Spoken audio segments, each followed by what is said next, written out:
Gloire au Seigneur. Utukufu kwa Bwana. Gloire à Jésus. Utukufu kwa Yesu. Quelle grâce Neema gani d'être dans sa présence encore ce matin ya kwa muwepo wake asubuhi ya leo tena, pour lui offrir les sacrifices d'adoration, juu ya kumtolea mazabihu ya maabudu, les sacrifices de louange. mazabihu ya sifa. Lui qui nous bénit, Yanatubariki.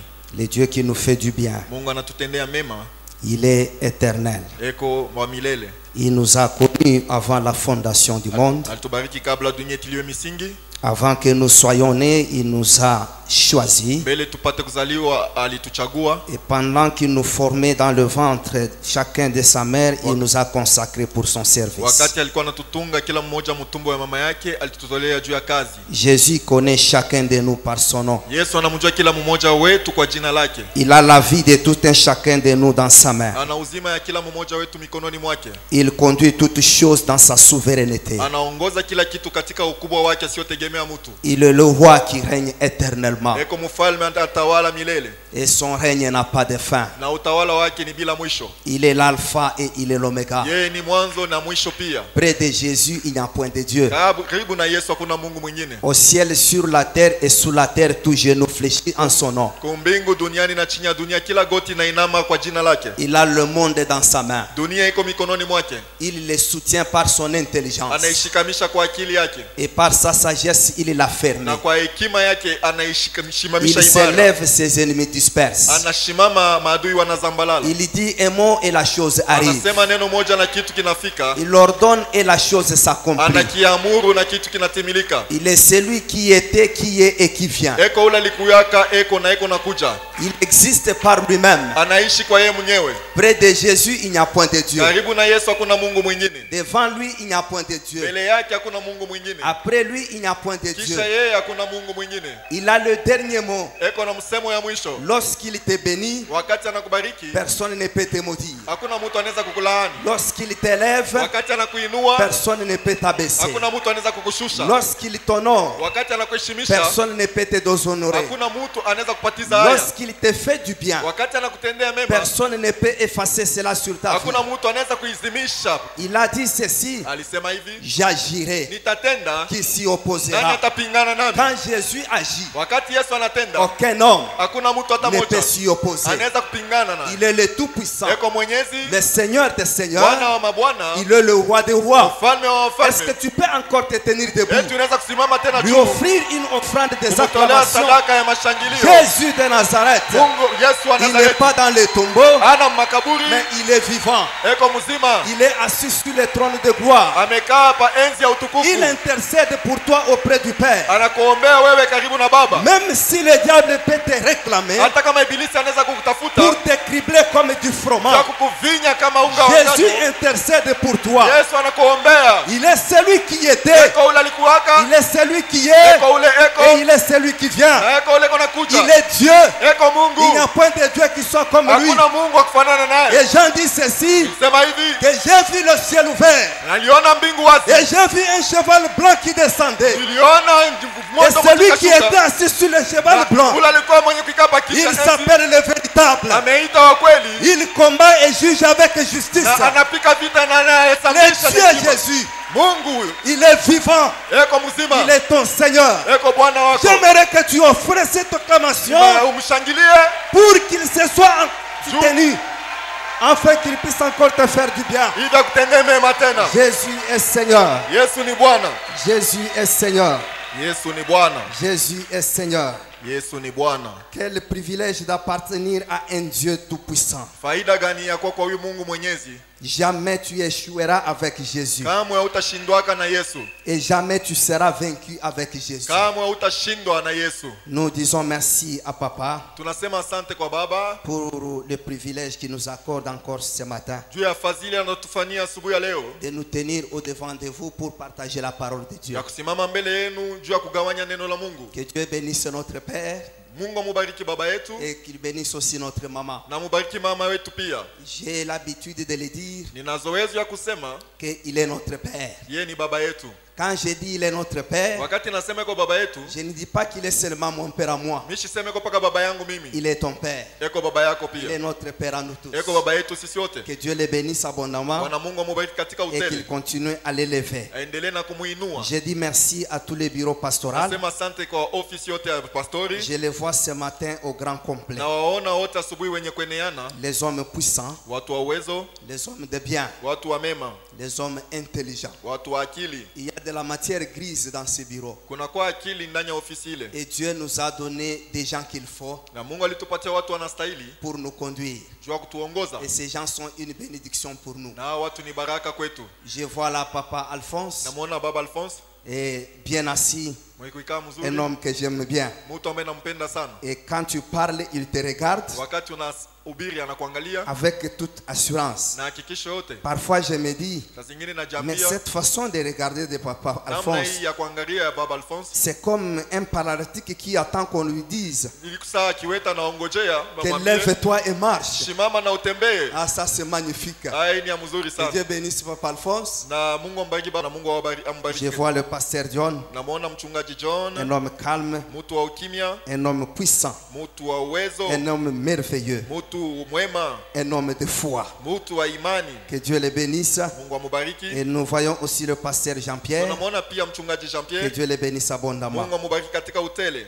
Et de Dieu, Taifa ya Mungu. que le Seigneur vous bénisse aussi. Bwana Mungu awabariki pia. Comme nous cessons de le dire, Kama vile tuchoke que kuyasema. vous et nous, nous sommes la couronne de Papa Zacharie. Nyinyi na sisi ni taji ya baba Zakaria. La preuve tangible de son ministère pastoral est réussie. Kionyesho ya kuonekanika ya huduma wake hapa pasiti mpya Daudi. Et nous sommes heureux. Na tuko wenye heri. Même si Dieu peut manifester l'intention de nous faire du mal, Hata kama Mungu anaweza kuonekanisha sana kututendea mais il mbaya, ne le fera pas. hata ifanya. Notre Père se tiendra au devant de lui. Baba yetu atasimama mbele Il lui yake. parlera comme Moïse lui a parlé. Atasema kama vile Musa aliongea naye, Et Dieu nous fera du bien. na Mungu atatutendea mema. Que Dieu vous bénisse ce matin. Bwana Mungu awabariki asubuhi ya leo. Nous allons prendre nos Bibles. Tutachukua mabiblia zetu, Nous allons lire la parole du Seigneur. tutasoma neno la Bwana.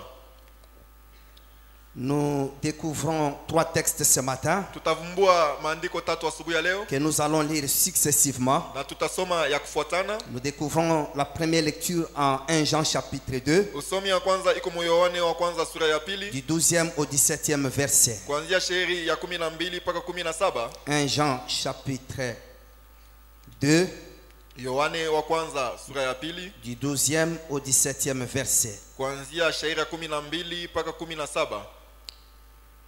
Nous lisons la parole de Dieu. Tunasoma neno la Mungu. Je vous écris, petits enfants, parce que vos péchés vous sont pardonnés à cause de son nom. Je vous écris, Père, parce que vous avez connu celui qui est dès le commencement. Je vous écris, jeunes gens, parce que vous avez vaincu le malin. Je vous ai écrit, petits enfants, parce que vous avez connu le Père. Je vous ai écrit, Père, parce que vous avez connu celui qui est dès le commencement. Je vous ai écrit, jeunes gens, parce que vous êtes forts et que la parole de Dieu demeure en vous et que vous avez vaincu le malin. N'aimez point le monde, ni les choses qui sont dans le monde. Si quelqu'un aime le monde, l'amour du Père point en tout ce qui est le monde, la convoitise de la chair, la convoitise des yeux et l'orgueil de la vie ne vient point du Père, mais vient du monde. Et le monde passe et sa convoitise, mais la paix de Dieu demeure éternellement. Nous prenons Jean chapitre 15. Tunachukua Yohane 15. Là, nous allons lire le 18e au 20e verset. Kule 21e verset. tutasoma shairi ya 18 mpaka 12. Jean 15, 18 à 21. Yohane 15, 18 mpaka 21. Nous lisons la parole de Dieu. Nasoma neno la Mungu. Si le monde vous hait, sachez qu'il m'a haï avant vous. Qu'il m'a haï avant vous. Si vous étiez du monde, le monde aimerait ce qui est à lui. Mais parce que vous n'êtes pas du monde et que je vous ai choisi du milieu du monde, à cause de cela, le monde vous hait. Souvenez-vous de la parole que je vous ai dite. Le serviteur n'est pas plus grand que son maître. S'ils m'ont persécuté, ils vous persécuteront aussi. S'ils ont gardé ma parole, ils garderont aussi la vôtre. Mais ils vous feront toutes ces choses à cause de mon nom, parce qu'ils ne me connaissent pas celui qui m'a envoyé. Nous allons au chapitre 16e, le premier verset. Je vous ai dit ces choses afin que ne soit pas pour vous une occasion de chute. Verset 33. Je vous ai dit ces choses afin que vous ayez la paix en moi. Vous aurez des tribulations dans le monde, mais prenez courage. J'ai vaincu le monde. Enfin, Romains chapitre 11. Le verset 33 au verset 35. Aux profondeurs de la richesse, de la sagesse et de la science de Dieu, que ces jugements sont insondables et ses voies incompréhensibles. Car qui a connu la pensée du Seigneur, qui a été son conseiller, qui lui a donné le premier pour qu'il ait à recevoir en retour, c'est de lui, par lui et pour lui que sont toutes choses, à lui la gloire dans tous les siècles. Amen. Amen. Nous sommes en train de parler de vivre la vie du bon berger par le combat de la foi. Et nous évoluons dans le même sens que papa a abordé les choses. Et ce matin, je vais partir de là où il nous a donné comme objectif du message passé. Le message passé qu'il nous a donné avait un objectif. Et il nous l'a annoncé que l'objectif c'est pour que chacun de nous fasse l'effort de vivre dans la lumière. Ça c'est le cri du berger de l'église, qui est le cri de Dieu. Que chacun de nous fasse l'effort de vivre dans la lumière. Bien aimé dans le Seigneur, nous voulons encore nous rappeler certains points. Que la vie avec Dieu, c'est une vie de partenariat. Il y a la part de Dieu et il y a la part des hommes. La part de Dieu est toute suffisante. La part de Dieu, elle est parfaite. La part de Dieu, elle est puissante. La part de Dieu, elle est immuable. Il revient maintenant à l'homme de fournir les efforts pour faire sa part, afin de maintenir sa communion avec Dieu. Nous voulons marcher avec Dieu. Nous voulons aller de victoire en victoire avec Dieu.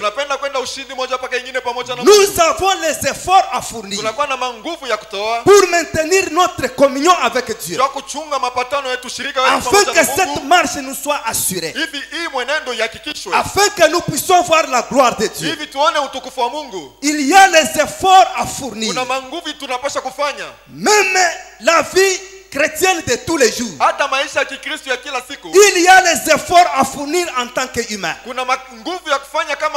Parce qu'en tant qu'humain, les faiblesses ne sont pas loin de nous. Mais nous devons faire les efforts avec la volonté.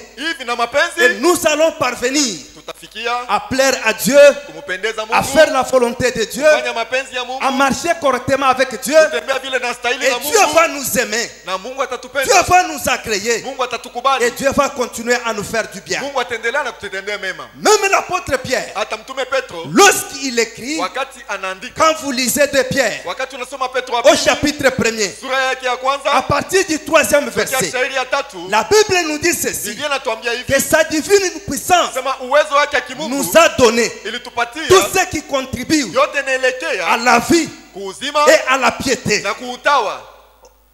Et au verset 5, il dit ceci, Kushairi ya tano anasema hivi, que faites tous vos efforts, toweni nguvu zenu zote, faites tous vos efforts. fanyeni nguvu yenu Vous yote. avez la foi, oui. Mungu na imani ndiyo, Vous avez ce socle, oui. Mungu na ile Mais imani, faites tous vos efforts lakini fanyeni nguvu pour yenu joindre à votre foi juu ya kuongeza kuimani yenu la connaissance. ufahamu. À la connaissance, Kuufahamu vous devez joindre unapaswa kuongeza la piété. utawa. À la piété, Utawa vous devez joindre unapaswa kuongeza la maîtrise de soi. kujikinga, À la maîtrise kujizuiza, de soi, kujizuiza. vous devez joindre Unapaswa kuongeza la patience. utulivu, À la patience, utulivu. vous devez joindre unapaswa kuongeza l'amitié fraternelle. urafiki À wa l'amitié kindugu, fraternelle, urafiki wa faites kindugu. tous vos efforts Fanyeni nguvu zenu pour joindre aussi l'amour. juu ya kuongeza pia mapendo. Il y a les efforts à fournir avec Dieu. Kuna manguvu ya kufanya pamoja na Mungu. Nous voulons faire le succès avec Dieu. Tunapenda kufaulu na Mungu. Il y a les efforts à fournir. Kuna nguvu ya kufanya. La vie avec Dieu, Maisha pamoja na Mungu c'est une vie par la foi. ni maisha kwa njia ya imani. Nous ne voyons pas Dieu,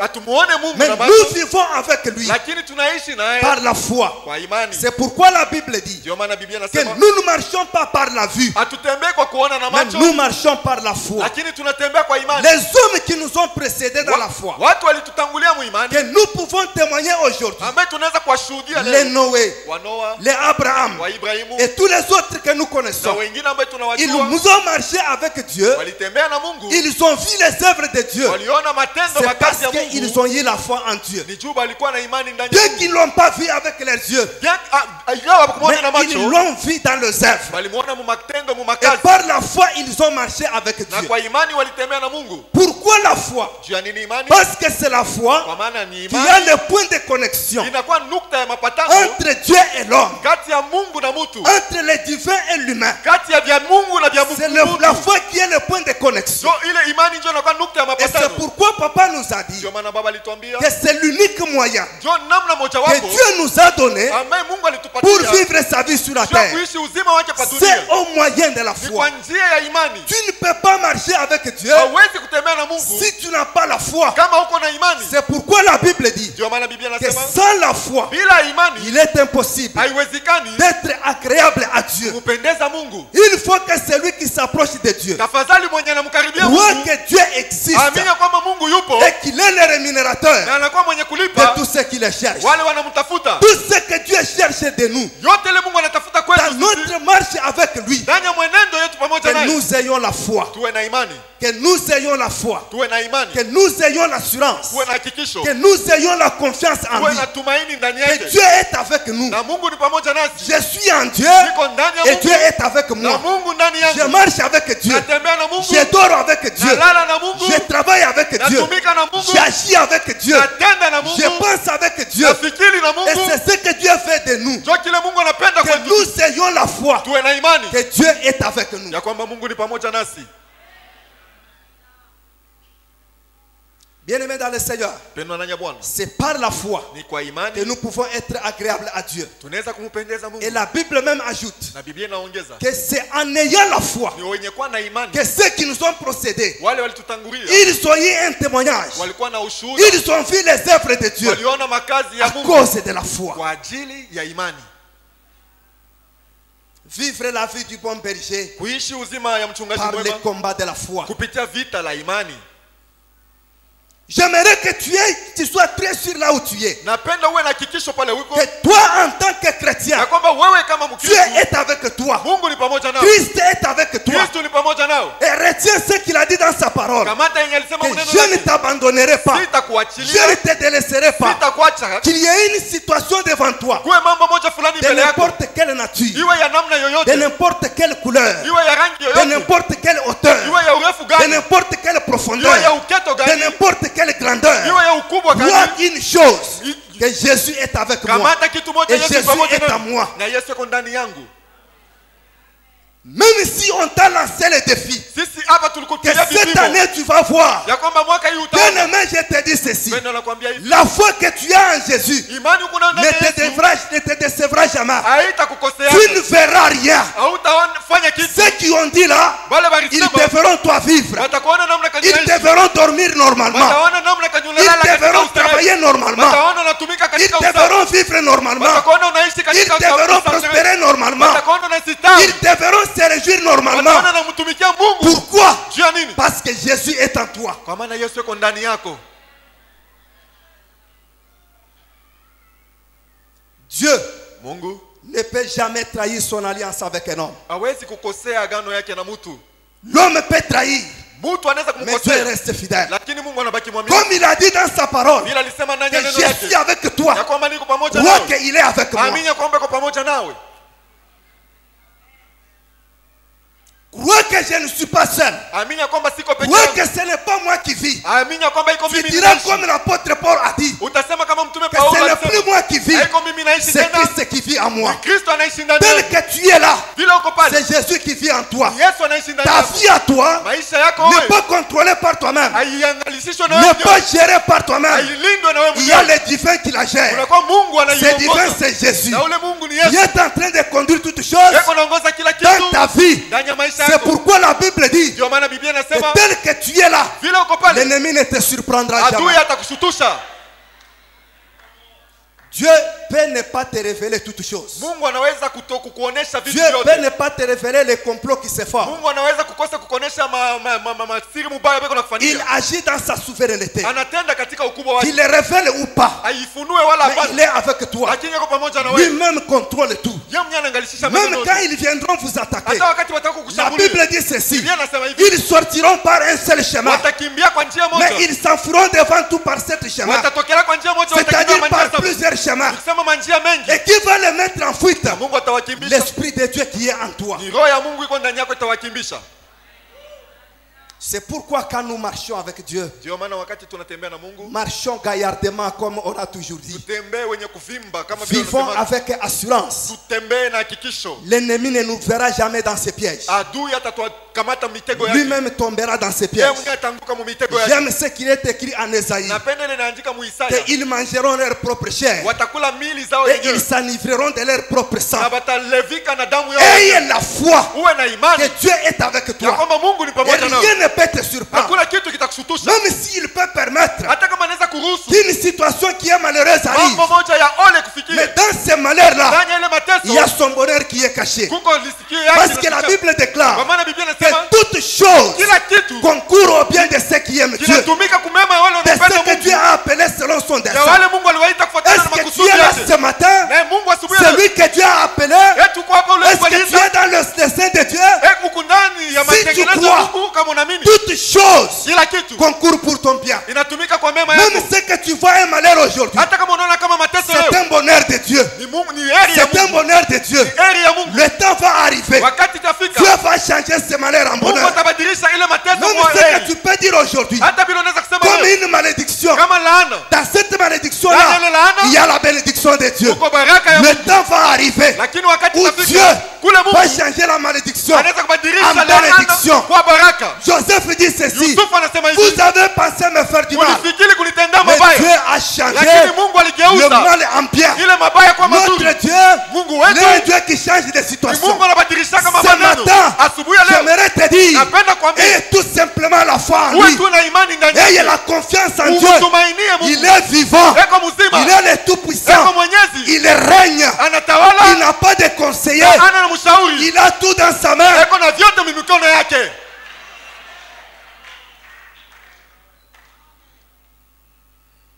La foi, Imani elle est très importante. ni ya lazima sana.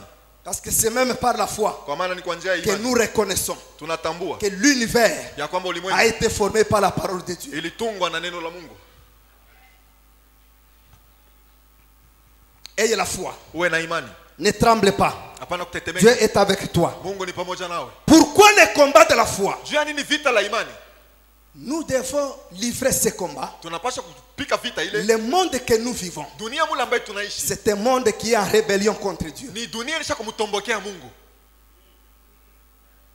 C'est un monde où il y a beaucoup de problèmes. Ni dunia mule mnakuwa mambo mingi. Spirituellement, le monde est pollué. Mukiro dunia isharibika. Vous mangez avec quelqu'un, Unakula na mtu, vous ne savez pas ce qu'il pense pour vous. haujui kuna kuwazia nini. Vous travaillez avec quelqu'un, Uko natumika na mtu, vous êtes en train de rire avec la personne, uko nacheka na ule mais mtu. vous ne savez pas ce qu'il passe dans son rire là. Lakini ndani ya mcheko yake huyo ni nini iko nyuma ya mcheko ile. Pendant que toi tu te livres à lui, Wakati wanajifungula kwake. par moment tu lui partages même les secrets. Wakati ngine unamwonyesha hata masiri yake. Il fait semblant de compatir. Anafanya sana hudhuria kwa ile Il fait mateso. semblant de t'apporter les conseils. Anafanya sana Mais kushauria. en réalité, Katika ukweli, nuit et jour, il Ye- est usiku en na train mchana de penser eko nafikiri comment te détruire, namna kani comment kukweli. te déséquilibrer. Namna kani kukuku. C'est ça le monde que nous vivons. Jo dunia mule tuko naishi.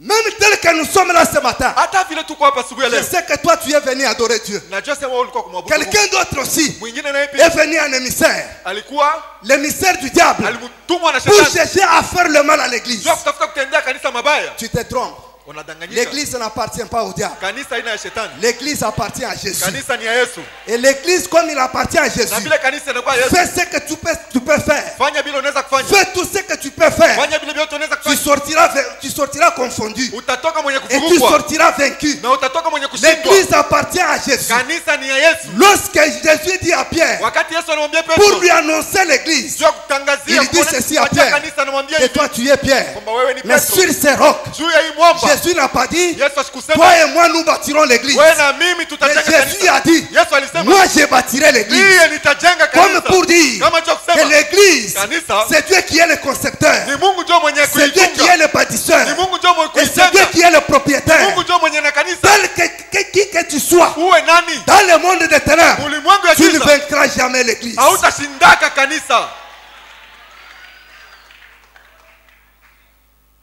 Même quand je parle là, Hata wakati niko nasema hapo. non, le diable, il travaille. Ibilisi yako natumika. Mais Lakini nous sortirons toujours vainqueurs. sisi tutatoka kwa Je ne washindaji. pensais pas que ce dimanche, Sikuzania sema Jumapili j'allais être ici. nilipaswa kuja hapa. J'ai connu une torsion terrible. Nilipata Au point, au point même d'appeler hata mkipimo mwa pour dire que je ne saurais pas. Njoo kusema mimi Mais je sitaweza. me suis mis à genoux. Lakini nilipiga La magoti. torsion était terrible. Kulikuwa kitu moja Par kiliona un faux pas. mkulu. J'ai fait des jours que je ne mettais pas les pieds. Sikwanza kutia mguu. Mais je me suis mis à genoux. Nikapiga magoti. Seigneur, Sema Bwana, parce que tu m'as voulu vile que ulipenda je te serve ce dimanche, kutumikia Jumapili. fais-moi grâce. Unijalie neema. Donne-moi la victoire. Unipatie ushindi. Dans ce combat, Ndani ya vita moi je hii, vais te servir. nitaenda C'est kukutumikia. pourquoi vous me voyez en train de Ndio maana marcher. mnaniona niko On a natembea. tiré seulement les pieds Bali nilikokota tu et j'ai miguu. pris les produits. Na Le nilikuja Seigneur madawa. a fait des miracles. Bwana anafanya Vous muujiza. savez ce qui est arrivé? Unajua ile Je me mets à genoux. napiga magoti. Je prie. Naomba. Et même pour se mettre à genoux, c'était de la peine. Atacha kupika tu magoti. Quelque ilikuwa ni temps magumu. après, je me repose. Kisha nyakati chache Dès que je me réveille, wakati nalamuka. qu'est-ce que je constate? Ni nini Le natambua? pied a piétiné. Mkulu Je ilikanyaga. regarde les pieds. Angalia mkulu. Il est normal. Iko ya usawa. J'ai commencé à marcher. Kaanza kutembea. J'ai dit gloire au Seigneur. Sema utukufu kwa Je Bwana. vais te servir. Nitaenda Je vais kukutumikia. te servir. Nitaenda Tu es kukutumikia. le Seigneur des Uko seigneurs. Bwana wa mabwana. Tu es le roi des Uko rois. mfalme wa wafalme. Le diable, Ibilisi. qu'il soit diable, Akwa ibilisi. autant de fois, Hata mara mais ngapi. Jésus l'a vaincu à la croix. Lakini Yesu ashakumshinda Et la kumsalaba. victoire de Jésus, la victoire de Jésus, Ushindi wa Yesu c'est notre victoire. ndio ushindi yetu sisi. Le monde est méchant. Dunia ni mkali mwovu. Ne néglige pas les combats spirituels. Usidharau vita ya kiroho. Tu ne sais pas qui est à côté de toi. Haujui ni nani yako pembeni yako. Même celle qui te dit que Dieu te bénisse là. Hata yule anakuambia Mungu akubariki. Tu ne sais pas réellement s'il est en train de te bénir. Haujui kweli kweli kama yako Il nakubariki. est en train de vouloir la bénédiction de Yako Dieu. natafuta baraka ya Mungu juu yako Gloire kweli soit kweli. rendue au Seigneur. Utukufu imrudie Qu'il Bwana. le veuille ou ne le veuille pas. Apende wala sipendi. Mais Dieu Mungu nous bénit toujours. anatubariki tu.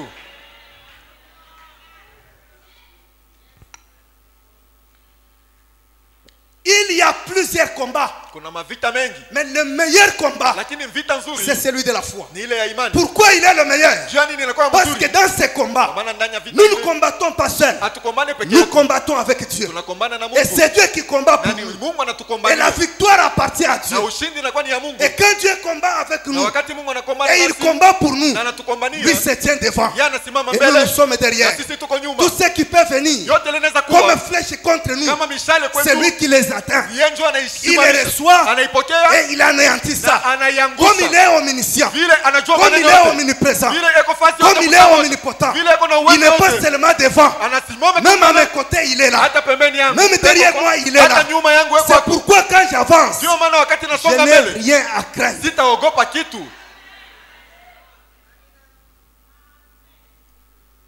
3 sources de combat.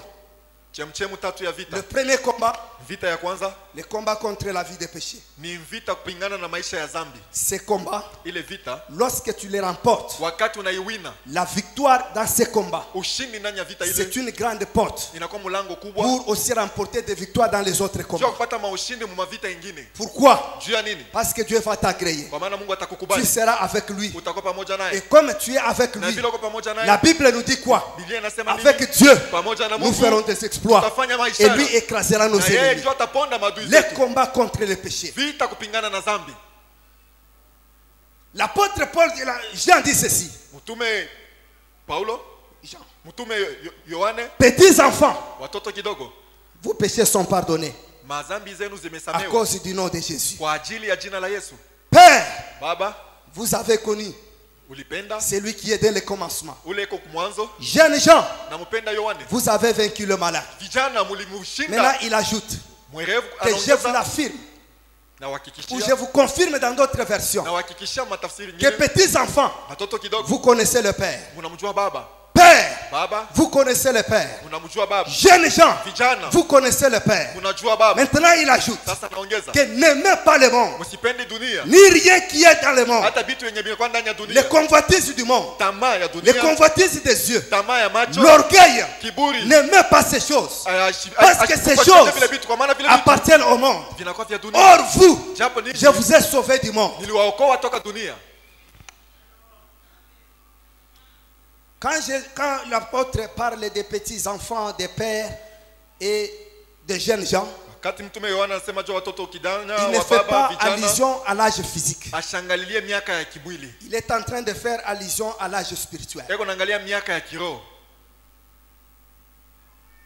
Tel que nous sommes là, Vile tuko hapa, il y en a qui viennent à peine de commencer la marche chrétienne. kuko bengine ndio bananzia hapo mwenendo wa Kikristo, Il y en a aussi qui sont déjà avancés. bengine nabo washa kusonga sana, Les autres aussi sont déjà très mûrs dans les choses de Dieu. maisha kuivia sana mu vitu ya Mungu. Ça, nous ne pouvons pas nous cacher la face. Bila tuweze kufichamana Dans les choses de Dieu, mu vitu ya Mungu, il y a des différents niveaux de maturité. kuko vipimo ya kuachana ya kukomea Selon que quelqu'un a fait la marche avec Dieu. kufuatana na vile mtu alitembea na Mungu. Tu peux avoir la grâce. Unaweza kuwa na neema, Dieu te sauve aujourd'hui. Mungu anakuokoa Tu leo, n'as pas la même maturité hauna na que ukubwa moja celui qui moja. a gardé la foi Chunga unaula il y a chunga 20 imani, ans. kunakuwa miaka Que celui qui a gardé la foi lakini yule il chunga y a imani, 30 ans. kunakuwa miaka Dieu makumi peut tatu. t'utiliser. Mungu anaweza Il est kumtumia, avec toi. eko pamoja Il nawe, combat pour toi. anakuhukumania, Mais tu n'as pas la même expérience lakini hauna na kuishi kwa maneno avec kwa celui pamoja qui est dans la foi na ule ko ndani ya il y a imani. 20 ans. Kunakuwa miaka Mais makumi ce mbili. qui est vrai, Ile inakuwa que tu kweli. commences aujourd'hui, Wanze leo, que tu aies quelques années, uwe na miaka ou isha tu as kwa mbele. plusieurs années, Ule uko na miaka mingi. tous vous connaissez Dieu. Sisi tunamjua Et Dieu wote peut vous Mungu, faire grâce. na Mungu anaweza kutujalia neema.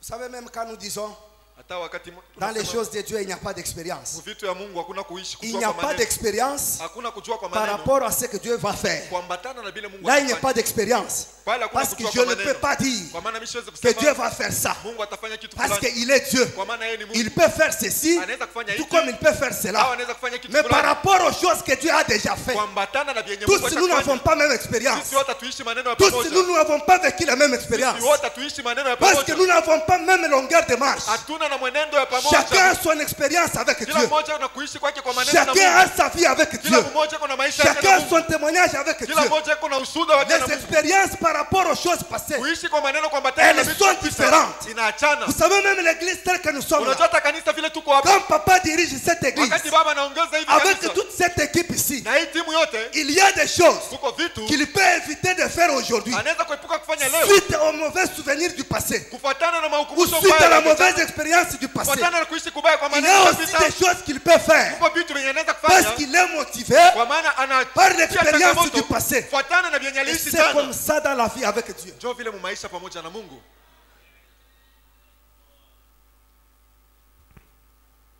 Maintenant, l'apôtre dit ceci. Sasa mtume anasema hivi. Que tu sois petits enfants. Uwe Que mtoto vous kidogo, soyez jeune homme. uwe Que kijana, vous soyez mwanaume, père. uwe baba, Vous connaissez le Père. mnamjua baba. Et parce que vous connaissez le Na Père, vile mnamjua baba, quel que soit ton niveau d'expérience, ingawa kipimo kwa kuishi kwa n'aime maneno pas kwa le monde.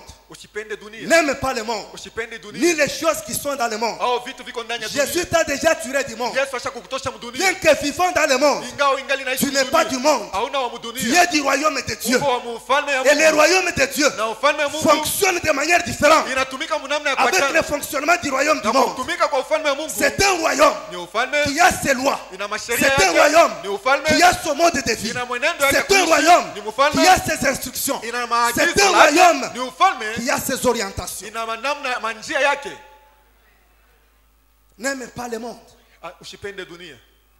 Fuis les péchés. Kimbia zambi. Les péchés Zambi te priveront les biens de Dieu. Te itaku- priveront les biens de Dieu. itatukuima mema ya Mungu. La convoitise. Tamaa Tellement que tu te livres à toi-même. zaidi unajipendelea mwenyewe. Tellement que tu te livres à toi-même. Zaidi unajipendelea Aux mwenyewe. choses qui attirent là. Vitu vile Ce n'est pas vinakokota. mauvais. Haiko mbaya. Avec Dieu, c'est l'excellence. Pamoja na Mungu ni ubora. Avec Dieu, c'est le progrès. Pamoja na Mungu ni kwenda Avec mbele. Dieu, c'est la prospérité. Pamoja na Mungu ni kufanikiwa Avec Dieu, kustawi. c'est le succès. Pamoja na Mungu ni Mais kufanikiwa. ce succès-là, Lakini kufanikiwa nous kule devons l'avoir tunapaswa kuipokea selon la kuambatana volonté de Dieu na mapenzi ya et Mungu aussi pour la gloire de na Dieu. juu ya utukufu wa Non Mungu. pas pour notre propre gloire. Hapana juu ya utukufu yetu Même wenyewe. si notre honneur est caché là-dedans. Hata kama heshima yetu Mais inaficha ndani celui yake. qui est honoré, Lakini yule le anaheshimisha premier, wa kwanza c'est celui qui t'a donné ces choses. ni yule alikupatia ile vitu. La convoitise. Tamaa. L'église aujourd'hui souffre Kanisa leo inateseka avec de telles faiblesses. na maudhaifu Et ile. nous voulons voir la gloire de Na Dieu. tunapenda kuona utukufu ya Nous Mungu. voulons que Dieu puisse nous soutenir. Tunapenda Mungu Mais atushikamishe. Dieu veut premièrement Mungu anapenda kia que nous kwanza puissions nous débarrasser du monde. tuachane, tutengane na Être dunia. entièrement consacrés à lui. Tujitolee sisi wote kwake. Pour qu'il puisse maintenant nous prendre en charge. Tu atuchukue katika madaraka Et yake. comment nous serons entièrement consacrés à lui? Na wakati tutajitolea wote kwake, C'est par la vie de sainteté. namna kani tutajitolea kwake ni kupitia maisha ya utakatifu.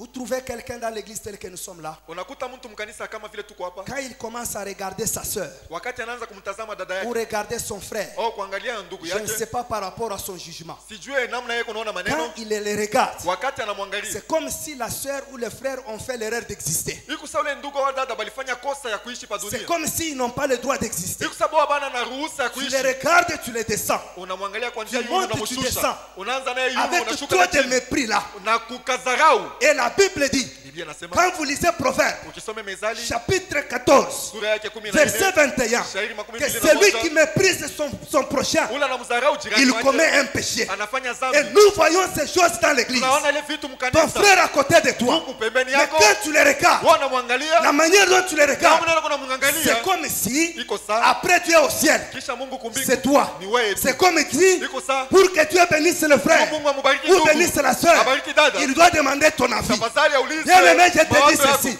Pour que Dieu Nakwambia hivi fasse mpendwa, quelque chose pour quelqu'un, tu Mungu afanyie mtu il ne kitu, demandera pas ton avis. hata ombaka mawazo Il ne yako, te consultera hata pas. kuuliza, Il le fera dans ataifanya sa souveraineté. ukubwa C'est wake. quelqu'un-là. Mungu Il wake, peut chanter ule mtu anaweza comme kuimba Anna a chanté. vile Ana Que de la aliimba. poussière, Toka il maburi, relève les pauvres. analamusha Du maskini, fumier, toka il yalala, retire l'indigent anatosha pour les maskini, faire asseoir avec les kwa grands kumwikarisha na et leur makubwa, donner en partage na anampatia un kama trône de sehemu, gloire. enzi ya utukufu.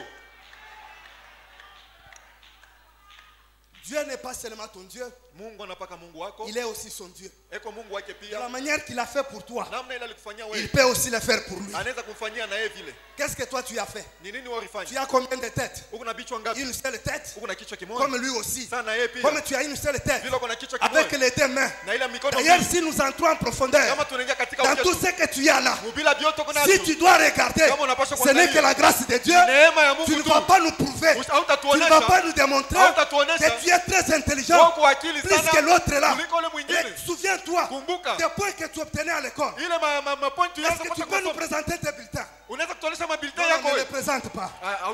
Usituoneshe hiyo, hapana.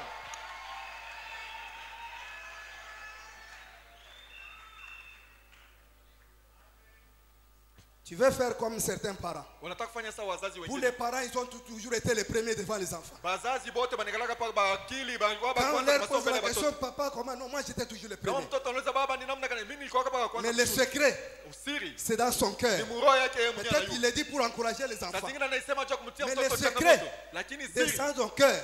Dans son cœur.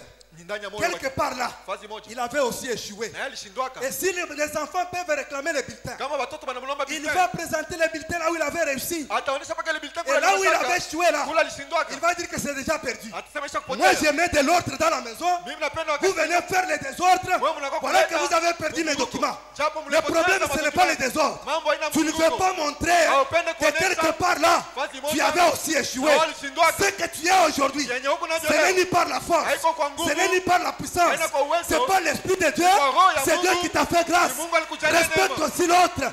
Dieu peut aussi le faire grâce. Umheshimie yule mwingine, Mungu anaweza kumjalia naye neema.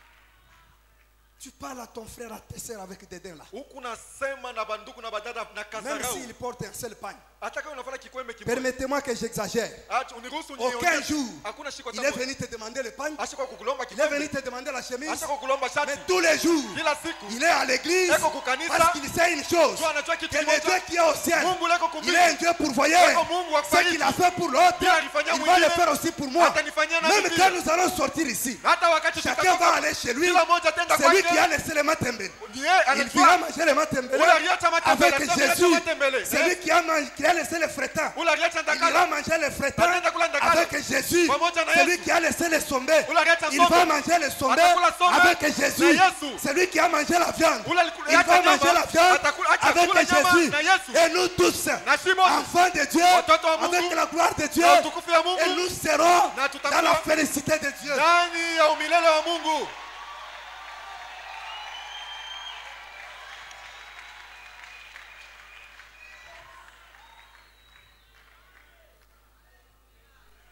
Fuis le péché. Kimbia zambi. Comment voulez-vous que tu peux venir à l'église, Namna gani unaweza kwa kukanisa? au sein de l'église, en train même de pécher? Mukanisa huko natenda zambi. Quand quelqu'un passe, tu le regardes. Wakati mtu anapita unamwangalia. C'est comme si Jésus est mort à la croix seulement pour toi. Ikusa Yesu akukufia paka wewe kumsalaba. Il est mort pour tous. Alikufia juu ya bantu bote. Deuxième chose, Kitu ya pili, il y a un péché kuna zambi moja. qui s'est déjà infiltré dans les enfants de Dieu. Isha kujiingiza mu watoto wa Le Mungu. non-respect des serviteurs de Dieu. Kutokuheshimia batumishi ya Mungu. Écoutez la parole de Dieu que nous prêchons. Shikia neno la Mungu ambaye N'est pas tunahubiri. seulement là pour nous dire Haiko pale cha que nous kutabia. sommes plus forts, Tuko wa nguvu. que nous sommes plus vainqueurs. Tuko La washindaji. parole de Dieu est là, Neno la Mungu iko pale. premièrement pour nous réconcilier avec Dieu, Ya kwanza cha pour kutupatanisha nous na mettre Mungu. en règle avec Cha Dieu. kutupatanisha na Mungu. Et Dieu fera sa part. Na Mungu atafanya Nous, nous sehemu devons yake. aussi faire notre Na part. sisi tutafanya La sehemu yetu. parole est là Neno iko pour pale. aussi nous conduire Juu ya et nous kutuongoza. montrer le mode de vie. Na kutuonesha C'est namna ya pourquoi kuishi. David pouvait dire Ndio maana Daudi aliweza que ta kusema parole neno est lako une lampe à mes pieds, inakuwa taa kwa miguu une yangu. lumière Nuru qui éclaire mon sentier. inaongoza njia La yangu. lumière éclaire pourquoi? Juu ya nini? Pour que je puisse bien marcher, Juu nitembee que je ne vizuri. puisse pas trébucher, Juu que nisijikwae. je puisse contrôler mes pas. Niangalishishe matua C'est zangu. pourquoi la lumière Ndio éclaire. maana nuru C'est aussi inaangaza. le rôle de la parole de Dieu. Ndio kazi ya neno la Elle Mungu. doit nous corriger Itanatutufundisha et nous remettre en vizuri. règle avec Dieu. Na kuturudisha mapatano Pour na que quand Mungu. nous fléchissons nos genoux, Wakati tunakunja nous magoti, crions Abba Père. tunalalamika Et Aba Abba Baba. Père puisse nous répondre. Aba Baba tujibu. Mon enfant me voici. Mtoto yangu mimi Et huyu. il vient, il nous secoue. Na anakuwa anakusaidia. Non, respect des serviteurs. Kukosa kuheshimia batumishi. Quand tu parles des serviteurs de Dieu, Wakati unasema juu ya batumishi ya Mungu. c'est comme si Iko saa toi, wewe tu connais plus qu'eux. unajua kubashindia. Il n'y a qu'eux qui commettent les erreurs. Mpaka bonjo banafanyaka Mais mankosa. toi, tu ne peux jamais commettre les Wewe erreurs. hawezi kufanya nkosa.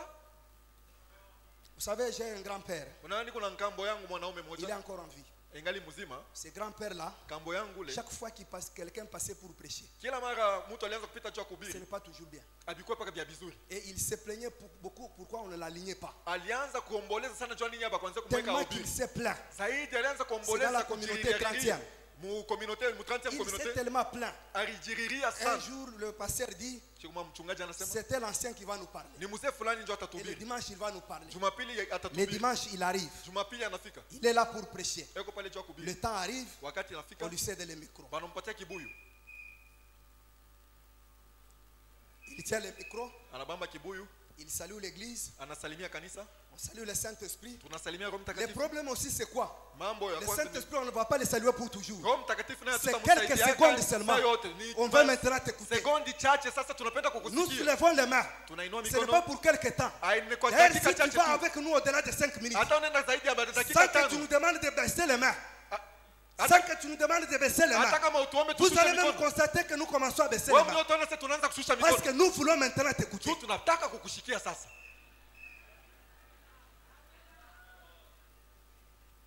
Le grand-père prend le micro. Kama anachukua kibuyu, Il introduit. anaingiza. Je reprends textuellement. Narudilia Comment il avait introduit. Paka vile yeye aliingizaka maneno. Il commence par un cri. Anaanza kwa Je ne sais malalamiko pas si c'était un cri de guerre, je ne sais pas. Siweje kama nikakelele ya vita sijui. C'est comme ça qu'il avait commencé.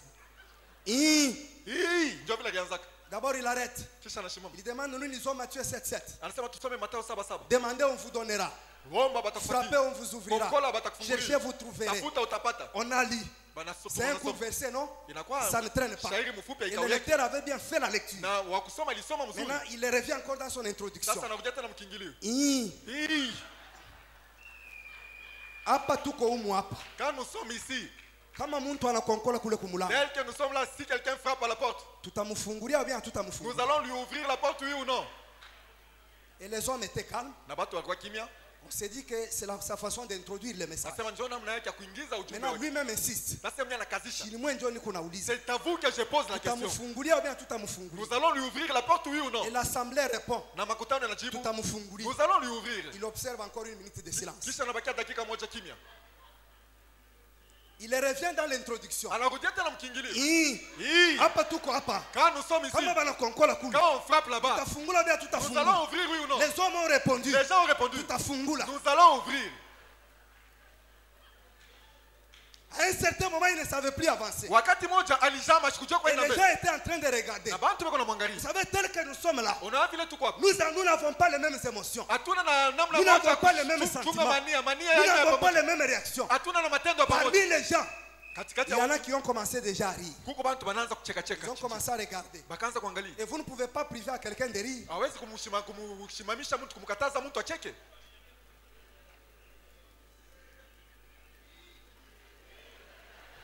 Est-ce que nous pouvons acclamer le Seigneur? Eti tunaweza kushangilia Bwana. Ah là là. Jésus est bon. Yesu ni mwema. Amen. Maintenant, dans l'assemblée, il y avait une maman Sasa ndani ya makutano mlikuwa mama qui mmoja. était bien connue. Alikuwa baisha La maman a éclaté à haute voix. Ule mama akapasuka Et le mcheko. grand-père l'a identifié. Na nkambo alimjua ule mama. Écoutez sa réaction. Sasa shikia namna yake ya kutenda. Son nom, le nom de la maman là s'appelait Bilonda. Jina ule mama jina yake ilikuwa Bilonda. Non, je ne dis pas que vous allez commencer à m'appeler Bilonda. Non, j'ai dit le nom de la Mimi maman. sisemi mwanzo kuniita mimi Bilonda. S'appelait Bilonda. Jina ule mama ilikuwa Et Bilonda. maintenant, le grand-père l'a identifié. Baba Et akamtambua. quand il a identifié, Wakati anamtambua. écoutez comment il réagit. Shikia namna kanyana. Bilonda, on attend qu'on chez Bilonda, tu veux te moquer de moi?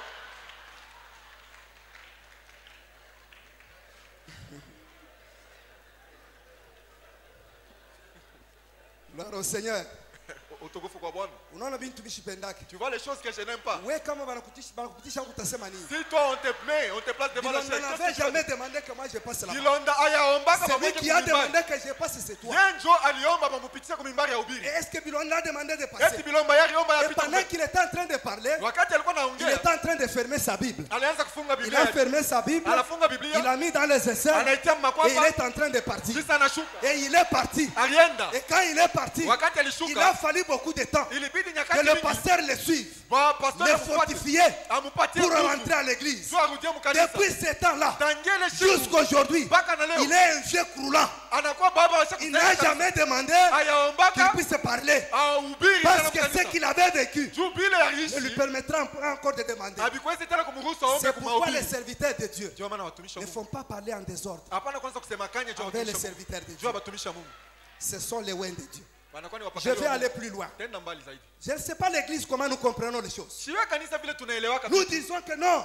Nous Tunasemaka tous nous sommes des sacrificateurs. sisi wote tuko Dans la wakuhani. nouvelle alliance, Muagano nous jipya. tous nous sommes des Sisi sacrificateurs. wote tuko wakuhani. C'est la nouvelle alliance. Ni agano Ce jipya. que l'autre fait, Ile moi je mwingine peux le anafanya, faire. na mimi naweza kuifanya. Comprenons bien cela. Muelewe Si mzuri. nous disons Kama que tunasema nous sommes tous des sisi sacrificateurs, wote ni wakuhani, c'était par rapport ni à la kuambatana référence na de l'ancienne sacerdoce. kionyesho ukuhani Oui, wa il n'y avait zamani. qu'un petit groupe Kule kulikuwa kankundi qui kadogo pouvait offrir kaliweza les kutolea sacrifices pour les péchés des hommes. madhabihu juu ya Mais madhambi pour ya le watu. moment, Lakini sasa lorsque tu pêches, wakati tu unatenda peux dhambi, te présenter devant wewe Dieu, unaweza kujionekanisha lui mbele ya demander Mungu, pardon kumwomba et huruma, Dieu va te na pardonner. Mungu atakurumia. Pourquoi? Juu ya nini? Parce que le sacrifice de Jésus Kwa maana dhabihu à ya la Yesu croix de Kristo, Golgotha msalaba ya a Golgotha suffi. inaenea. Mais pour ce qui concerne Ya ile natazamia l'ordre usawa et les autorités na dans mamlaka l'église, ndani ya kanisa, même aujourd'hui, hata leo il y en a.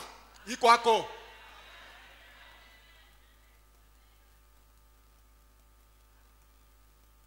Lisez Galates chapitre 2 verset 9. Soma Galate sura ya pili shairi ya 9.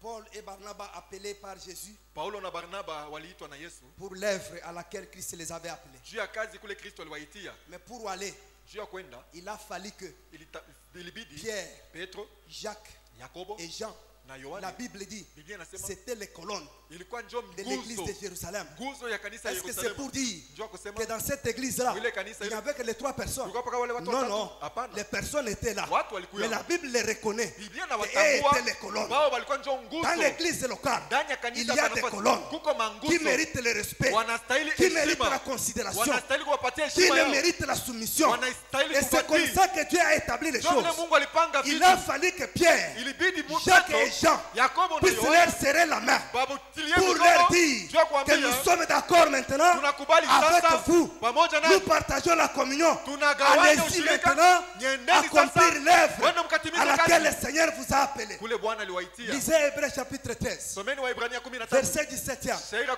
La 17. Bible nous dit quoi? Biblia inasema nini? D'avoir de la déférence, Inapaswa kuwa na de la heshima soumission na utiifu à ceux qui nous conduisent. kwa wale Et la wanatuongoza. Bible ajoute en Thessaloniciens Biblia inaongeza qu'ils Wathesalonika ont des comptes à rendre wanakuwa na devant hesabu Dieu ya kumrudishia pour les Mungu services juu ya qu'ils kazi sont en train de faire. ile wako nafanya. Même Hébreux dit Hata Waebrania wanasema qu'un serviteur, mtumishi c'est un homme ni mtu qu'on a choisi parmi les hommes walimchakula kati ya pour watu servir Dieu juu ya kumtumikia en Mungu faveur des hommes. kwa faida ya Tous les wengine. services qui se fait ici, Makazi yote c'est yanafanyika en votre hapa faveur. ni kwa faida Maintenant, yenu. lorsque Sasa tu wakati te considères wao wanajiona les gens qui font ce service-là, unaona wale bantu quel avantage unabashusha que tu vas tirer. ni faida gani La Bible unapata dit kama unabashusha. ceci, Biblia inasema lorsqu'il le fera wakati wataifanya avec gémissement, watafanya vous na ne tirerez aucun maombolezo, avantage. hautaipata faida hata moja. il y a des choses qu'on doit se dire. Kuko bintu bile tunapaswa kuambia. Quand tu viens à l'église, Wewe unakuwa kanisa, viens pour avoir la bénédiction. wakati unakuwa kuya tu Ne kupata viens baraka. pas pour porter les malédictions. Hapana kwa kuchukua laana. Trop de légèreté envers les serviteurs de Dieu. Kazarau sana na batumisha Mungu. Mais quand il est là, Lakini kama yuko pale, bonjour papa, jambo baba, avec des courbettes, na dès unakunjama qu'il na tourne kukunjama. le dos, Kama nageuka tu tu, parles du n'importe quoi. unaanza kusema kanya Lui ne bibi. te voit pas. Yashi kuone. Mais c'est lui qui l'a appelé, Lakini yule alimuita, c'est lui qui l'a établi, yule alimweka qui pale. est ton Dieu, Anakuwa Mungu qui wako. est aussi son Dieu. Anakuwa Mungu wake Il pia. le voit. Anamuona, anakuona na wewe. Vous savez, quand Dieu appelle Abraham, Wakati Mungu alimuita Ibrahimu, il lui dit ceci, anamwambia hivi, pars de ton pays, toka mwinchi de ta patrie, toka mkizazi de la yako, maison de ton père, nyumba ya baba yako, dans le pays Muinchi, que je te montrerai. kule nitakuonesha. Il ajoute ceci, Anaongeza que hivi, je serai avec toi, nitakuwa pamoja je nawe, te bénirai, nitakubariki, je rendrai ton nom grand, nitafanya jina lako je kuwa maudirai kubwa, celui qui te maudira, nitawalaani wale et je watakulaani, bénirai celui qui te bénira. nitawabariki wenye Est-ce que watakubariki. vous avez déjà lu Eti munisha dans le kusoma parcours d'Abraham, mwile mwenendo wa Ibrahimu, quelqu'un s'est tenu comme ça physiquement, mtu alisimama hivi il a kimwili. commencé à bénir, à maudire Abraham, Alianza que kumubariki toi Abraham je Ibrahimu. te maudis. Sema wewe Ibrahimu Il n'y kila en a fulani. pas. Hakuna. C'est-à-dire quoi? Maana yake ni Tout nini? celui Ule wote qui pouvait traiter Abraham aliweza kumuona avec légèreté, Ibrahimu na avec kadharau. moquerie, Na c'est kumchekelea. une forme de malédiction. Ilikuwa ni hali ya Et quand laana. tu le fais Na wakati pour un unaifanya serviteur de Dieu, juu ya watumishi ya Mungu, lui ne sortira pas la malédiction. wewe hata yeye atatosha Mais laana. comme c'est la parole de Dieu, Na vile ni neno la Mungu. Dieu qui a dit cette Wewe parole, Mungu alisema ile il neno, va te frapper de malédiction. atakupika na laana. Je ne te fais pas peur. mishikongopeshe. Mais je nous dis Niko nasema que nous devons nous dire ces choses tunapaswa kuambiana ile Biblia pour que juu nous puissions régler notre vie avec Dieu. turudishe mwali nzuri maisha yetu na Mungu. Vois comment tu traites les hommes de Dieu. Ona namna gani unafanya watu na watumishi ya Mungu. C'était le mercredi autrefois que j'avais donné cet exemple, Ni que mukati j'avais tatu- donné ce témoignage. Kazi tatu ile juma nyingine nilitaka ushuhuda hii En 2013, mu 2013 lors de notre première conférence internationale. wakati ya kongamano yote ya ulimwengu mzima ya Selon kwanza. l'organisation qu'il y avait pendant cette conférence-là, Kufuatana na ile matengenezo kulikuwa mwile kongamano, chacun pouvait avoir une place. kila mmoja aliweza kuwa Et nafasi. j'avais une place quelque part là, Mimi nilikuwa nafasi mle mkatikati. là où je me mettais. Kule nilianza kuikala. À côté de moi, il y avait deux jeunes dames. Pembeni yangu kwa vijana wadada wawili. C'était des jeunes dames parce que je les voyais avec les enfants, Ilikuwa wadada wawili vijana nilikuwa naona qui watoto. n'avaient même pas mon âge Abakuwa hata na miaka et yangu. qui n'avaient même pas l'âge de papa Zacharie. Abakuwa hata na miaka ya papa Et Zakari. quand maman Cindy arrive, Wakati mama Cindy anafika, papa devait le présenter baba alipaswa et kumtambulisha faire un petit na commentaire kusema kwa mambo par kalogo rapport à sa foi kuambatana na imani yake, vis-à-vis de la maladie de son père. kufuatana na magonjwa ya mume wake. Et pendant que papa était en train de faire un petit commentaire, Wakati baba alikuwa anafasilia, les deux jeunes dames là commençaient à se dire wale wadada wawili wakaanza kuambiana, l'une l'autre, mmoja anaambia mwingine, yeye naye kupenda kusema, lui aussi aime beaucoup parler, kupenda kusema. il aime trop parler. Si unamwachia mwenyewe Mais atadisemea, laisse-la parler, elle va parler elle seule. inakuwa saa yashina na kinywa cha C'est comme si kusema. elle n'a pas de bouche pour parler.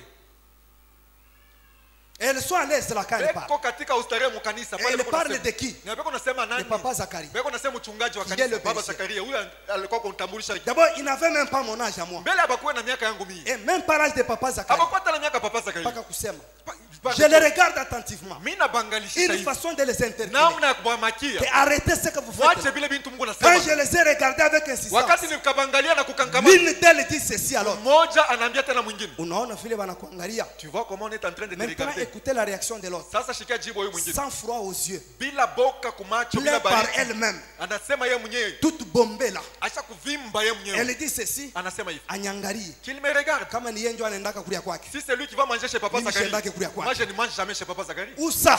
Wapi? À l'église. Mukanisa. Et là où moi j'étais, Na pale ndikuya, je me suis dit, nilisema ça c'est la sorcellerie à ciel huku ouvert. njo buloji bwa kuonekanika na macho huku. Et celui que tu parles là, Ule mwenyewe il unasema est ton père spirituel. ndio baba yako wa Et kiroho. quand tu les vois passer, Wakati tu es unamwona en train de les saluer, bonjour papa. huko namsalimia Est-ce que papa. même ton père biologique, Hata baba yako mwenyewe est-ce que tu kukutana. peux le faire? Unaweza kuifanya? Si tu peux le faire, Kama unaweza pour kuifanya. ton père biologique, Juu ya baba yako na c'est kukutana. malheureux Ni aole. parce qu'il est ton père. Juu ni baba De yako. la manière Namna. que tu ne peux pas le Ila faire hawezi kuifanya. pour ton père Juu ya biologique, baba yako mwenye de cette kukutana. manière, Ile namna tu ne peux moja pas le moja, faire hawezi pour ton kuifanya. père spirituel. Juu ya baba yako wa kiroho. Et là, tu es là, tu t'attends à la bénédiction de Na Dieu. pale usha kuikala kisha kusema uko unaongojea Mungu akubariki wewe. Anaendaka kulia kwake. Tous les jours, est-ce que tu ne manges pas chez elle avec la parole qu'elle communique ici?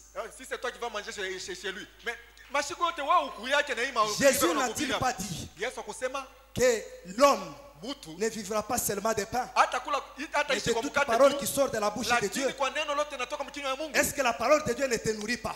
Neno la Mungu haikulishe? Est-ce que tous les enseignements qu'on te donne ici Mafundisho yote wanakupatia n'ont hapa pas fait quelque chose dans ta vie? haikufanya kwa kitu mu maisha Maintenant, vous yako. voulez en manger quoi? Sasa wewe unataka kulia C'est que nini? toi, tu n'as jamais mangé Bila wao ya kulia physiquement ici. mkimwili humu. Tout ça pourquoi? Bila vyote jua nini? Manque du respect. Kukosa heshima. Et ce qui était drôle, Na ile ilikuwa ya après matata. l'intervention, Kisha un mahubiri. serviteur passe pour nous conduire en prière. Mtumishi mmoja anapita kuongoza Il maombi. fallait voir comment elle priait. Ilibidi namna En train d'envoyer le feu. Wadada walikuwa na Ils envoyaient le feu. Walianza Et kutuma là où moto. moi j'étais, Na pale miraanza je me kufuatilia. posais des questions. Nilianza kujiuliza. C'est le feu du Saint-Esprit Ni moto ya ou Roho c'est le feu Mtakatifu? de la sorcellerie? Au ni moto ya Vous mbuloshi. savez, quand tout le monde crie feu, Una watu wote kama il n'y a analia que moto. lui qui connaît. Kuko paka ule Celui qui anatuma crie moto. feu là, Ule anatuma la moto. nature du feu, Sana ya moto il est en train aliyejaje. de proclamer. Ni moto ya Mais moi je mbuloshi. crois Ni moto ya que mkimungu. quand toi tu pries, Mimi naamini kama le feu que tu unaomba. cries, Moto c'est ambao le feu du unaota. Saint-Esprit. Ni moto ya Roho Mtakatifu. Ayons de la considération envers les serviteurs de Dieu. Tuwe na heshima mbele ya watumishi ya Mungu. Aimez les frères et sœurs. Penda banduku na badada. Arrêtons l'orgueil Tuache kiburi. de tout ce que tu peux avoir. Vyote bila unaweza kuwa navyo. Arrêtons l'orgueil. Tuache kuwa na La kiburi. Bible dit que l'orgueil précède la chute. Biblia inasema kiburi kinatangulia kuanguka. Arrête l'orgueil. acha bukiburi. L'orgueil ne t'amènera nulle part. Kiburi hakitakupeleka fwashi. C'est un péché. Ni nzambi. Et la Bible dit Na Biblia inasema que dans le péché de l'homme, munzambi ya mtu il y a un piège. munakuwa mtego. Quand Dieu te pousse à faire ces choses, Kama Mungu plutôt quand le diable kama te shetani pousse à faire ces choses, anakusukuma kufanya c'est vile pour vitu, te ravir la vie de Dieu. nicho kunyang'anya uzima wa Mungu. Le diable peut te donner le bien. Ibilisi yaweza Est-ce que vous kupatia savez que mema. le diable aussi peut donner? Unasema ibilisi Il anaweza- peut te anaweza donner le kuleta- bien. anaweza kupatia mali, Mais pour te ravir la vie de Dieu. lakini nicho kunyang'anya uzima wa Mungu. Arrête l'orgueil. Acha kiburi. Tu es encore sur cette terre des hommes. Wengari pa dunia ya bantu hapa. Tu n'as pas commencé le monde. Wao uko nje dunia. Et le monde ne va pas se clôturer Na avec toi. dunia haitaisha, haitamalizika Ce na que wewe. tu as aujourd'hui, Bila uko navyo leo. quelqu'un d'autre peut les avoir aussi demain. Mwingine naye kesho anaweza kuwa navyo. Et même toi là, Hata wewe mwenyewe. peut-être hier, Saa zingine jana tu n'en avais pas. haukukuwa Tu navyo. as un témoignage que tu peux donner. Uko na ushuhuda Et unaweza pourquoi kuleta. t'enorgueillir? Sasa jua nini unaweza kuwa na kiburi juu ya ile vitu?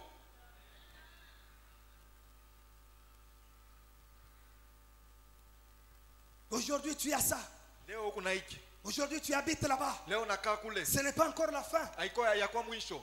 De la manière que tu les as eus, Munamna ile les ulivipata. entreprises ne sont pas encore fermées. Makampuni hayaifunga. Les entreprises continuent à fonctionner. Makampuni ingali Et inatumika. du jour au jour, Na kila siku il y a des choses qui sont en perfection. Kuko vitu viko natengeneza tena vizuri Les zaidi. Peugeot d'autrefois, Ile mazambi. les Peugeot d'autrefois, Mapesho quand la ya jana. Jacamine en avait encore, Wakati Shekamina alikuwa na ile aujourd'hui mapesho. là, Leo ça a presque disparu Aisha dans potea. la circulation. Aisha potea. Mais quand on les voyait avec les cadres, Kama wanakuwa on pouvait les regarder. Kama tuanze kuona ile Mais makati, aujourd'hui, tuanze vous kuangalia. pouvez aussi regarder Leo unaweza les pia kuangalia. TX qui sont là, Mateksi les Hammer qui sont là. Maama Tu iko peux hapa. aussi les regarder. Unaweza kuangalia. Et les laborantins, Na les laborantins walaborante qui font ces choses-là, wanafanya vile vitu. ils sont toujours en étude. Beko na iko paka Parce majifunzo. que l'homme Juu mtu cherche toujours la perfection. beko natafuta paka kwenda mwali nzuri kupita hii ya leo.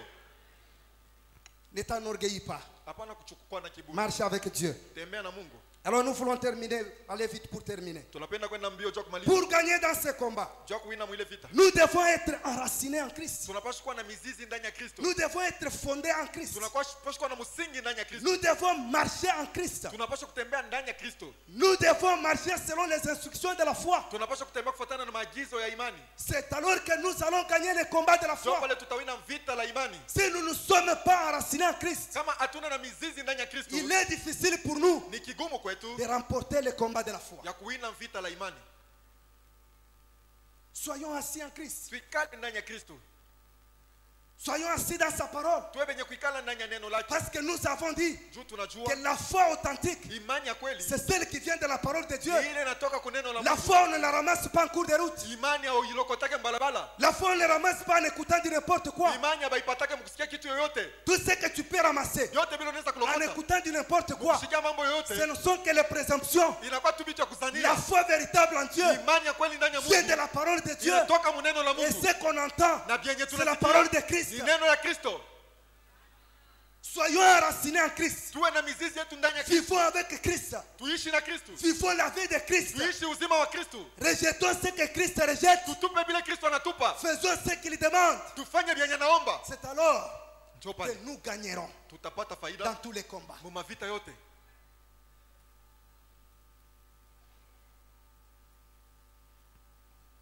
Quant au combat contre le diable, Kwa ile natazamia vita mbele ya contre les ibilisi puissances des ténèbres, na mawezo ya giza contre les esprits méchants, na mampepo mchafu, tu as la victoire. una ushindi. Jésus a dit, Yesu alisema ne craignez rien. msiogope kitu. Moi, j'ai vaincu le monde. Mimi nilishinda dunia. Il faut persévérer. Tafadhali Même si tu es combattu hata kama unakombanishwa par les sorciers, kupitia walozi, par les puissants des ténèbres, kupitia mawezo ya giza, toi persévère. we dumu. Jésus Yesu a vaincu. Et alishinda. il te dit, Na ne anakuambia crains rien, usiogope parce que kitu. moi j'ai vaincu le Kwa monde. maana mimi nilishinda Et dunia. c'est ça la raison Na njoo de sababu notre ya persévérance. kudumu kwetu. Parce que Christ a vaincu. Kwa maana Kristo Et la alishinda. victoire de Christ, Na ushindi wa Kristo c'est notre victoire. njoo ushindi yetu sisi. Ne te laisse pas terroriser Hapana kuachilia kuogopeshwa par les puissants des ténèbres. kupitia mawezo ya giza. Ne te laisse pas terroriser Usijachilie par kuogopeshwa les menaces du diable. kupitia mamakio ya shetani. Celui qui est en toi, Ule kwa ndani il yako est plus fort eko wa que nguvu celui qui règne dans ce monde. kuliko ule anatawala mdunia. Jésus dit que vous aurez des tribulations. Yesu anasema utapata mateso. On va voir. batamichukia, on va vous faire du mal. batamitendea mabaya. C'est si moi on me l'a fait, Kama mimi vous balinifanyia, aussi on va vous le faire. na mwe batanifanyia. Jésus a été combattu. Yesu walimkombanisha. D'ailleurs, si le diable Na kama ibilisi pouvait savoir aliweza kujua qu'en amenant Jésus à la croix, kumpeleka Yesu kumsalaba, c'était pour son dépouillement. ilikuwa njoo ya Le kumunyang'anya diable maneno n'allait pas le yote. faire. Ibilisi hakuweza Le diable kuyafanya. ne le savait pas. Ibilisi hakujua. Tout ce que les sorciers font contre toi, Yote balozi wanafanya tout ce juu que le yako. diable fait contre toi, Yote ibilisi anafanya il juu ne yako. sait pas Ajui. que ce qu'il fait là, Yenye anafanya c'est pour amener Dieu ni cha à kumpeleka Mungu accélérer encore kuharakisha l'accomplissement de ses promesses matimiliko ya dans malako ta yake vie ndani ya maisha pour yako. qu'il soit confondu. Juu ibilisi avurukwe. C'est pourquoi ne crains rien. Ndio maana usiogope kitu. Christ a déjà vaincu. Kristo aisha kushinda La maneno Bible yote. dit ceci, Biblia inasema hivi, il a vaincu alishinda les dominations, utawala, les autorités, wenye mamlaka. il les a dépouillées aliwavula, aliwanyang'anya publiquement vyote mbele ya macho ya en watu wote, triomphant d'elle kuwashinda par la croix. kupitia À la msalaba. croix, Kumsalaba Jésus a vaincu Yesu les alishinda dominations, utawala, les autorités, wenye mamlaka, les puissants des ténèbres. mawezo ya giza. Ne crains rien. Usiogope kitu. Lorsque quelqu'un se lève, il parle contre toi. Wakati mtu anasimama anaanza kukusema mnani mbaya, Lève-toi au nom de Jésus-Christ. simama Dis na le wewe contraire. mjina la Yesu, sema kipindupindu. Tu es une bouche autorisée. Huko kinywa kinyesha Et quand toi tu kupatia parles, fursa. Wakati wanasema c'est Christ qui parle en toi. ni Kristo anasema ndani yako. Révoque tout ce qu'il y a comme parole négative. Ondosha vitu vibaya vyote vile kunasema. Celui qui écoute la prière, Ule anashikia kama ombi, il va écouter atashikia et il va agir en ta na faveur. atatenda kwa faida yako. Il ne faut pas être un chrétien qui tremble Hapana kwa à Mkristo n'importe quel mouvement. wa kutetemeka Tu mbele dois ya connaître mambo où yote. tu tires tes racines. Unapaswa kujua ni wapi unatosha mizizi Tu yako. dois connaître la source de ta force. Unapaswa kujua chanzo ya nguvu La yako. source de ta force, Nguvu, chanzo ya c'est uwezo une wako. source intarissable. Ni chanzo ya ambaye C'est une source haimaliziki. qui ne faillit Ni jamais. mwanzo haikosaki C'est kamwe. une source qui n'échoue Ni jamais. mwanzo ambaye C'est haishindwaki. une source qui ne recule Ni jamais. mwanzo hairudi nyuma kamwe. C'est une source, Mwanzo lorsqu'elle agit, wakati anatenda, personne ne peut effacer les traces. hakuna mtu anaweza kuzimisha malama. C'est Jésus Ni Yesu qui est avec toi. eko pamoja Il a nawe. déjà fini avec le diable. Anaisha kumalizana na ibilisi. Bien que le diable l'a combattu. Ingawa ibilisi Et d'ailleurs, alimkombanisha. je te dis ceci. Nakwambia hivi, Le combat n'a pas commencé sur la terre. vita ikuanzia hapa Le dunia. combat a commencé au ciel. Vita ilianza kumbingu. Quand vous lisez Apocalypse, Ukisoma Ufunuo le chapitre 12e, sura ya 12, le verset 7 et 9, shairi ya 7 na la 9, Bible dit ceci, Biblia inasema que Michel Michel et ses anges na wamalaika wake combattirent contre les dragons wakakombana na joka et ses anges. na wamalaika wake. Et qu'est-ce qui est arrivé? Na ni nini ilifika? Les dragons et ses anges, Joka na wamalaika ils wake n'étaient pas les plus forts. abakuwa nguvu. Et comme ils n'étaient pas les plus Na forts, vile abakuwa ils nguvu, n'avaient pas de place au ciel. abakuwa nafasi C'est kumbingu. ainsi qu'ils ont été précipités. Ndio maana baliwatupa. Et la Bible dit encore, Biblia inasema même quand Christ reviendra, hata wakati Kristo atarudia avec les élus, na wale avec les wachaguliwa fidèles, na wachaguliwa pour son waaminifu règne de 1000 ans, juu ya ile ils se utawala wa lèveront elfu encore pour moja, les combattre. atasimama cho kuwapiga Mais la vita. Bible ajoute, Biblia inaongeza ils combattront l'agneau. atapiga Mais vita l'agneau mwana les kondoo, vaincra. lakini mwana kondoo Pourquoi il les vaincra? atawashinda. Parce qu'il est le Seigneur des Juu ya nini seigneurs. atawashinda? Juu ni Il Bwana est le wa roi mabwana, des rois. eko mfalme wa mafalme. Jésus-Christ. Yesu Kristo Il est le Seigneur des eko seigneurs. Bwana wa mabwana, Il est le roi des eko rois. mfalme wa wafalme. C'est celui qui combat pour toi. Ni njoo yule anakukombania, Il est le plus fort. eko wa uwezo Et personne ne peut te surprendre. na hakuna mtu anaweza kukushutusha. Dans les combats des situations, Mumvita ya maneno ya je ne sais kuachana, pas, tu as un problème de quel genre. mimi sijue aina ya mambo yako ni aje. Crois Amini que Dieu va te faire grâce. ya kwamba Mungu atakujalia neema. Sois seulement patient. Uwe tu mtulivu. Ça manque à beaucoup de gens. Binakosa watu wengi. L'impatience Kukosa utulivu a beaucoup de conséquences. au uvumilivu inakuwa na matokeo mengi.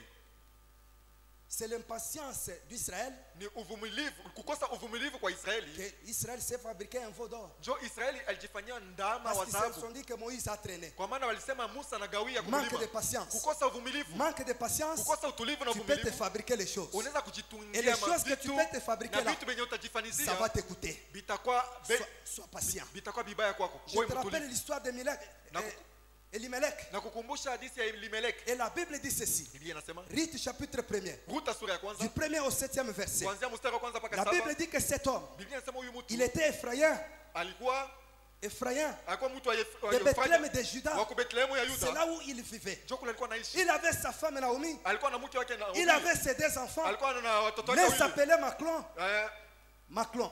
Macron, L'autre s'appelait Kiljon. mwingine Giljon. Macron, ça signifie Macron jina yake malade maana yake ni kusema ou ugonjwa. maladie. Oh, magonjwa. Et Kiljon signifie Na Giljon faiblesse udhaifu. ou fragilité. Oh, mwerevu. Mais la Bible ne nous donne pas Biblia ituoneshe les causes pourquoi ils ont eu ce nom-là. na sababu ile lobapatia ile Mais majina. bien qu'ils avaient ce nom-là, Ingawa balikuwa na ile majina. lorsqu'ils vivaient en Bethléem, Wakati walikuwa wanaishi Bethlehem. Bethléem qui est la maison du Père, Bethlehem inakuwa nyumba ya qui est la mfalme. maison d'abondance, Inakuwa nyumba ya ils hoteli. étaient toujours en vie. Walikuwa paka na uzima. Lorsqu'ils vivaient en Juda, Wakati walikuwa wanaishi Juda qui Judea. signifie la gloire de Dieu, Judea maana yake ils utukufu wa étaient Mungu. toujours en vie Walikuwa paka na uzima. malgré leur identité compliquée. Ingawa kitambulisho hapo Mais kibaya. lorsqu'il y a eu faim, Lakini wakati njala Elimelech n'a pas patienté Elimeleki pour akuvumilia. attendre le secours de Juu ya Dieu. kungojea msaada wa Il Mungu. s'est précipité Alijiharakisha. pour aller maintenant à Moab. Juu ya kwenda Nous connaissons ce qui est arrivé. na tunajua ni nini Et ilifika. quand il est parti, Na wakati alienda. lui-même est allé mourir. Yeye mwenyewe alienda kufa. Ses enfants sont morts. Watoto wake walikufa. Et ce n'est pas fini. Sa Haikumalizikia famille a pale. été frappée Jamaa yake par ilipigwa la pauvreté. kupitia umaskini. La preuve en est que Ionyesha ni kusema quand Naomi rentre, wakati Naomi elle n'avait anarudia rien hakukuwa na kitu. pour manger. Juu ya kula Il fallait que sa belle-fille ilibidi aille glaner dans le champ de Boaz. mko yake mwanamke ende C'est parce mshamba qu'il la n'avait Boazi. rien. Ili Pourquoi? juu ya nini? L'impatience. Kukosa uvumilivu.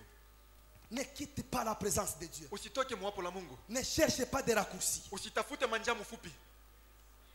Sois tranquille. Bakia kimya. Dieu Mungu est en train de conduire toutes choses. yako naongoza kila kitu. La Bible dit ceci. Biblia inasema En Romains chapitre 11. Mwaroma Que 11 aux profondeurs de sa sagesse, ndani ya uketo ya hekima de yake sa science, ya maarifa de sa yake richesse, ya mali ses yake jugements sont insondables. hukumu yake hawezi Ses voies sont kuieleza. incompréhensibles. Manjia yake hawezi kuielewa. Nul n'a connu sa pensée. Hakuna mtu alijua wazo lake. Nul ne lui a donné le conseil. Hakuna mtu alimshauria. Nul ne lui a donné le premier Hakuna mtu alimpatia wa pour kwanza. qu'il puisse recevoir en retour. Juu ya apokee mkurudi. Je vais te dire ce matin, Nitakwambia asubuhi les leo. voies de Dieu sont insondables. Manjia za Mungu hakuna Les mtu voies anaweza de Dieu sont kujua. incompréhensibles. Manjia ya Mungu hakuna mtu anaweza La Bible kutambua. ajoute Biblia que inaongeza vos pensées ne sont pas mes pensées. mawazo yenu haina mawazo Vos yetu. voies ne sont pas mes Manjia voies. zenu haina manjia Tel zetu. que le ciel Vile mbingu est élevé au-dessus de la inainuliwa terre. juu ya kichwa. Telle est la pensée de Dieu. Sio vile mawazo ya Mungu. Telle est les voies de Dieu. Sio vile manjia ya Mungu. Sont élevées au-dessus de nos voies. Inakuwa yule manjia Sois yetu. calme. Bakia Dans kimya. la situation où tu es, Ile mambo uko Dieu nayo. est en train de tracer une voie. Mungu ako nakupasulia Dieu njia. est en train d'agir. Mungu ako natenda. Comment tu auras la solution? Namna kanyo utapata Toi, tu jibu. ne le sais Wewe pas. ujue. Mais tout ce que tu sais, Haki yote unajua. c'est que Jésus est vivant. Yesu ni mzima. Tu diras comme Job, Utasema kama je Yobu. suis malade. Niko mgonjwa. Oui, je suis Ndio malade, niko mgonjwa. mais je sais une chose. Lakini mimi najua kitu moja.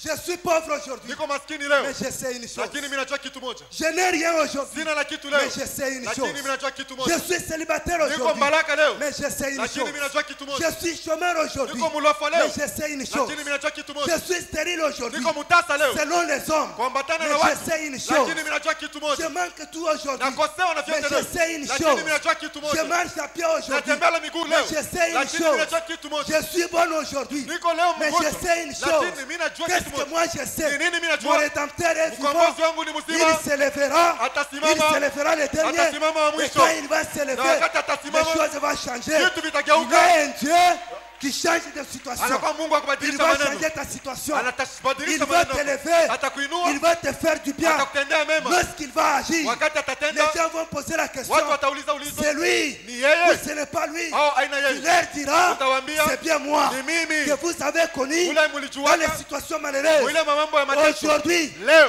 Jésus, Yesu le roi des rois, mfalme wa le wafalme, Seigneur des seigneurs, Bwana wa il mabwana, m'a fait du bien. alinitendea Je mema. suis ce que je suis. Njoo yule mimi Vois najua. une chose, Amini que kitu moja. Jésus va te faire du bien. Yesu atakutendea Tu n'es pas mema. un malheureux, Hauna mtu wa tu es un mateso. heureux de Dieu. Huku mtu wa heri Tu wa n'es Mungu. pas un maudit, Hauna mtu wa tu es un kulaaniwa. béni de Dieu. Huku mwenye kubarikiwa Tu n'es Mungu. pas un délaissé, Hauna mtu wa Dieu kuachiliwa. est avec toi. Mungu ni pamoja Tu n'es nawe. pas dans les oubliettes. Hauna mtu Dieu wa te ovyo. connaît. Mungu Il anakujua. te connaît par ton nom. Anakujua kwa jina Il va lako. te faire du bien. Atakutendea mema. Il va te ramasser. Atakula J'aime lokota. bien quand on chante. Napendaka Que wakati il est tunaimba celui, eko ule. lorsqu'il nous ramasse, Wakati il analokota. nous arrange. Anatu- Il va t'arranger.